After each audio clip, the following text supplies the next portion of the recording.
SB নিউজে স্বাগত। চলে যাব আজকের দিনের একটি গুরুত্বপূর্ণ সংবাদে।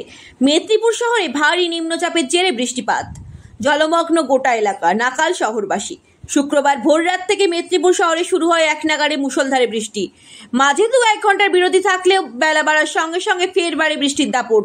নিম্নচাপের প্রভাবে এই বৃষ্টিতে শহরের একাধিক এলাকা জলমগ্ন হয়ে পড়ে। বৃষ্টির জেরে শহরে বেশ কিছু নালা নর্দমা পরিষ্কার না থাকায় জল বেরোর উপায় নেই, ফলে রাস্তার উপর জল জমে যায় হাঁটু সমান।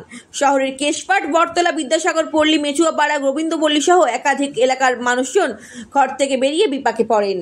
পথ চলতি মানুষ, দোকানদার, অফিসগামী থেকে শুরু করে ছাত্রছাত্রী সবাই জলকষ্টে নাকাল। অনেক জায়গায় দোকানের ভেতরে জল ঢুকে গিয়েছে বলে অভিযোগ। স্থানীয় বাসিন্দাদের অভিযোগ, বর্ষার মরশুম শুরু হওয়ার আগে পৌরসভার তরফ থেকে নালা নর্দমা পরিষ্কারের কোনো উদ্যোগ না নেওয়ায় এই দুরবস্থার মুখে। আবহাওয়া অনুযায়ী আগামী 24 ঘন্টা দক্ষিণবঙ্গের বিভিন্ন জেলায় ভারী বৃষ্টিপাত চলবে, ফলে